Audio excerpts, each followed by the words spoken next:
Welcome to The Wedding Wear with Officiating by Amanda.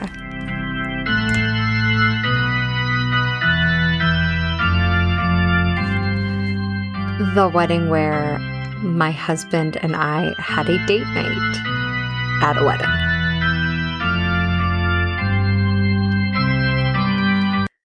Welcome back to The Wedding Wear, podcast where we look at the stories behind the ceremonies. My name is Amanda. I'm an officiant. I've been marrying people for 13 years now, 265 weddings in the books. Absolutely wild and crazy, as are all the stories that we have to tell. Today's episode is a little bit personal, a little professional, and a good reminder that at times, yes, you're wearing your hat and you're working a wedding, but there's little bits of your own love story that you can have in it as well.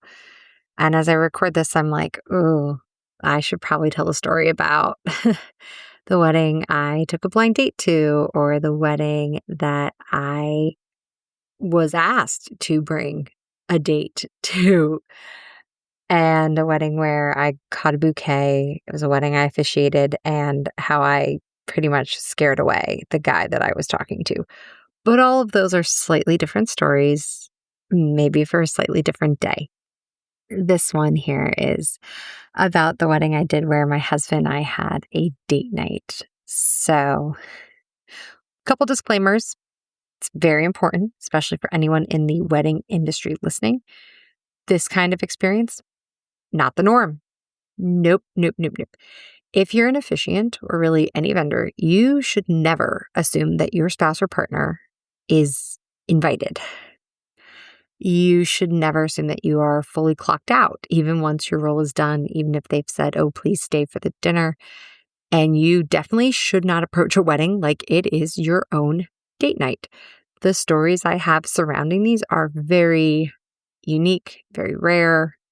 It's a unique balance between fun and professionalism, and maintaining that balance is very key, always.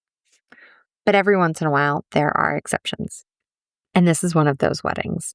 This was for a dear friend. You could probably guess which one. Recent episodes. Keep listening.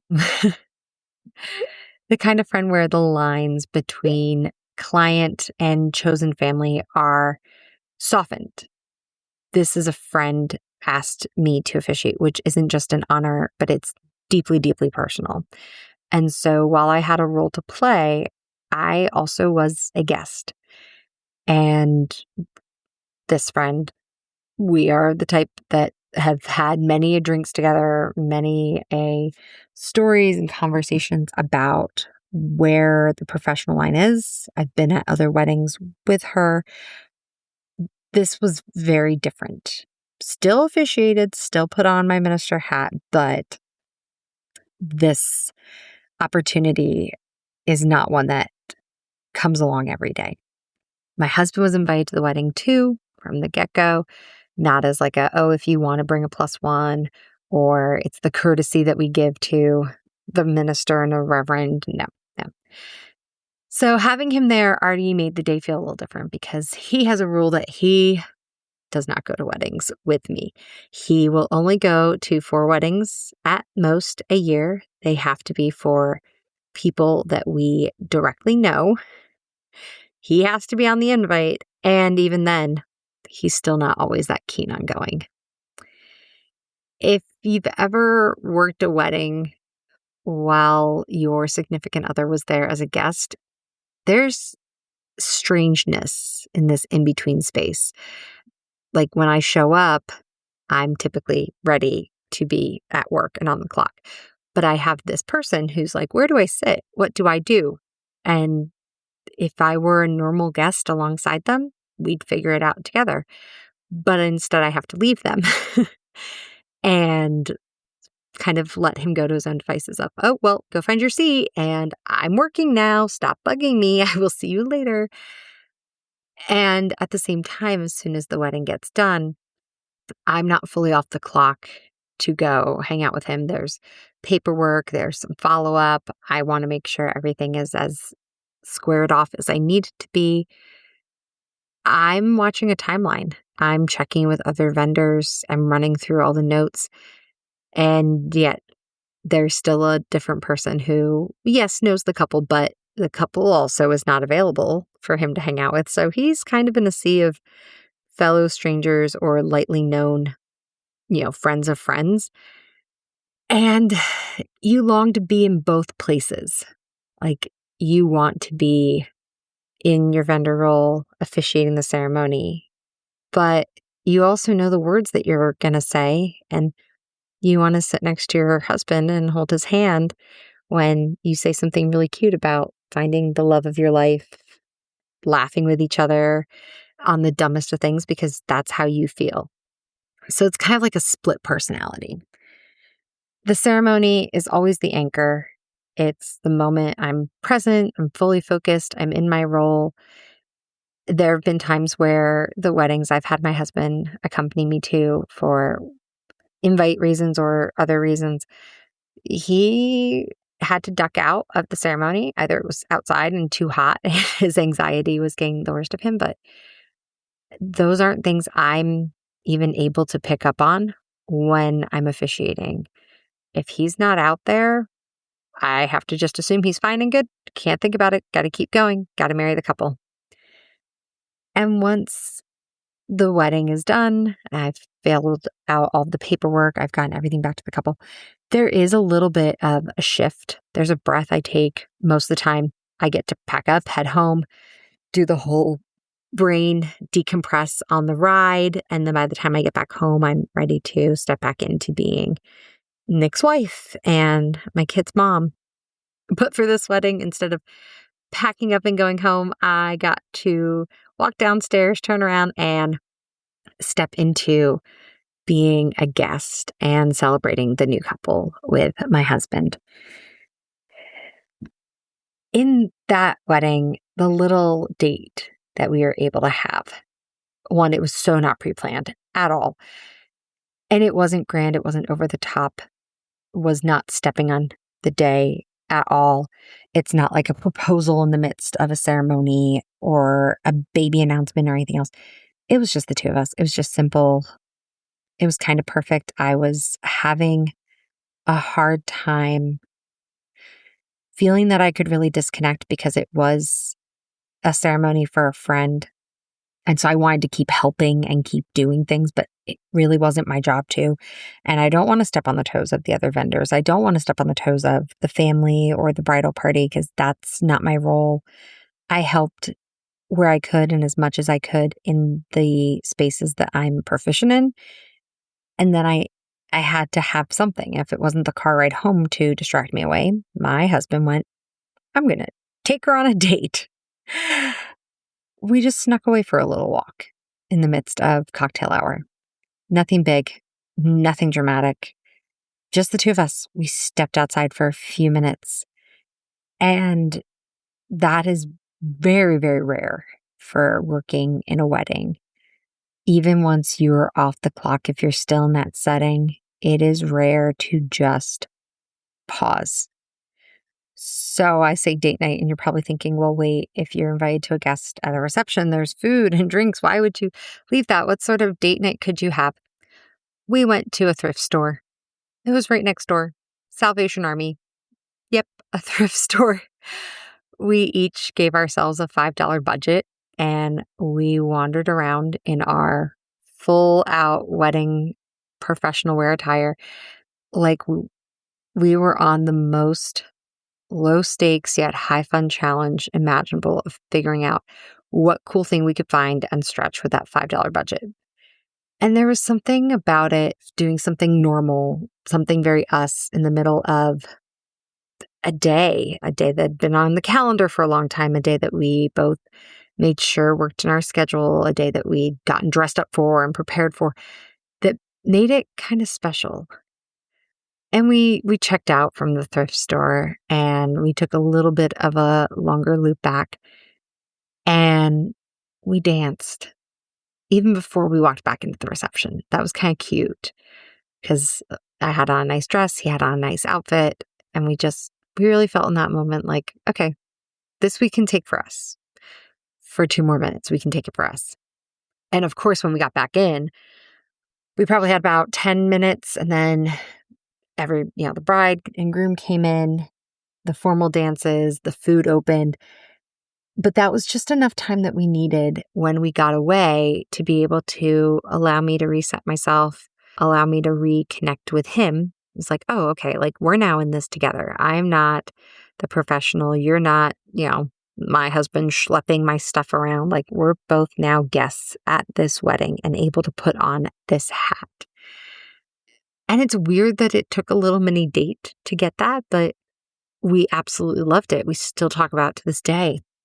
We went back in, had pictures, had drinks, had dances. We stayed until the very end of the night. And again, you're probably going to this and saying, but you're the officiant, so you really shouldn't stay. Stay for the food, have a dance, but don't overstay your welcome. I will once again say this was a very, very different wedding. It is not what I do at every wedding. In fact, can't tell you the wedding reception I've stuck around for, even when invited, in the last 5 to 6 years. Being in that space and celebrating someone else's love story while getting to stand next to my own husband really hit me in a way that I didn't expect. And I think it's because for a long time, weddings were very complicated, not in a bad way, but in a bittersweet way. I had about 9 to 10 years officiating weddings where I was single and desperately single. And week after week, I stood in front of the couple and their family and friends and told all about their love stories and learned how they met each other and tried to figure out could I meet somebody that way? Why did it work for them and not for me? I'd watch the way they'd look at each other. I'd hear their vows and how they spoke of the future. I loved it, truly loved it. But there was always the little question in the back of my head of when will it be my turn? And so some of those early receptions that I went to, back in the days when I would work for food, they often, the end of the night there wasn't the most celebratory for me because I would feel really alone and sad because I didn't have anybody to share it with. And if you've ever been there, you know the feeling. It's not jealousy. It's not resentment. It's just longing. And thankfully, those years didn't make me cynical. They just made me hopeful. And so for every ceremony I officiated, every story I told, I reminded myself that their love found them. It shows up in so many different ways at different times, and it would be worth the wait for me. So yeah, we had a little date night, but in standing at this wedding, that was one of the moments where it was full circle for me. My husband there with me. Not dramatic, not a run through the airport movie scene. Here I am finally after all these years. But a quiet, grounded, and really grateful kind of way. When I officiate weddings now, I do find a little bit of my own love story in my own life in their relationship. And it helps me feel like I can bond better with the couples.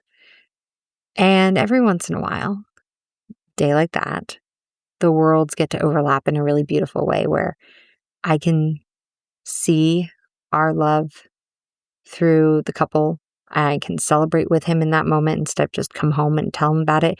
He can see what I do and see how much passion I have for this, as well as see where I'm pulling some of the inspiration that I come home and say, we should try things like this. This one couple, they do it. It absolutely works. So let's bring it back to the professionalism for a second, because there is a takeaway here. Moments are special because they are rare. And they only work when you've built out trust and communication and clear expectations. So if you're ever a vendor, especially for a friend, and you find yourself in some situation where you're like, oh, I think they mean like this, but maybe I'm allowed to bring guests. Maybe it's this role or that. Just have some conversations. Ask, what is my role today?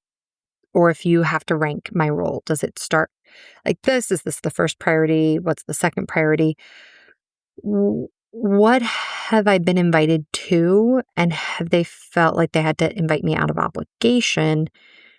Or am I being invited just merely by my role? Or am I being invited in a personal capacity? What can I do to honor both the professionalism as well as my presence after, before, in the midst of? Because the goal isn't to blur the lines. It's to respect them while allowing space for connection, while allowing the space to celebrate, while making the memories for yourself. Because if not, you're just going to spend your whole life living in other people's big days and big celebrations and big memories. At the end of the night, we drove home happy. And by drove home, I mean drove to my mother's house because we had a fair bit to drink. We were happy. We showed my mom everything that we bought on our little $5 thrift store date. And I remember thinking, this is what it's all about. Like, it's these moments. The ceremonies are great and wonderful, but gosh, I hope every single couple I marry has a $5 thrift store date night, has a random spontaneous date or whim that they go out on, and the fun things they do. That's why I do what I do. That's why I marry them, is so that they have all the more reason for these moments, for the unexpected pockets of joy that happen. So to all the couples who invite us as wedding vendors into your life on a more personal level and really are genuinely extending an invite to continue the celebration with you, thank you. For the professionals who show up weekend after weekend, putting aside your own families and your own commitments and your own obligations, thank you. But there's also times where there's room for your story too, where you can connect in. When those happen, take them, grab them as you can, because if you're lucky, it looks like a mini date night to a thrift store. Thank you so much for listening to The Wedding Wear. If this has resonated with you, or if you're thinking about your own wedding and who you've invited as a vendor, that you are absolutely loving the idea of having them stay for your reception, please, extend that forward, but also know that they're walking a little tightrope between their role and their functionality. Until next time, thank you all so much. This has been Amanda. Thank you for listening to The Wedding Wear with Officiating by Amanda. I hope you enjoyed today's episode and found some inspiration or insight for your own special day. This podcast is hosted on Buzzsprout and can be found on all major platforms. If you haven't already, please subscribe, like, comment, and share to help us reach even more listeners who might laugh a little at The Wedding Wear. For the links referenced in the show, visit Linktree at Officiating by Amanda. You can also follow the business on Facebook, Wedding Wire, and The Knot to stay up to date on everything going on. If you have a question you'd like me to answer on the podcast, just send an email to theweddingwearpodcast@gmail.com. And if you're ready to inquire about officiating services for your own big day, you can reach me at officiatingbyamanda@gmail.com. Thank you so much for tuning in, and until next time, this has been Amanda.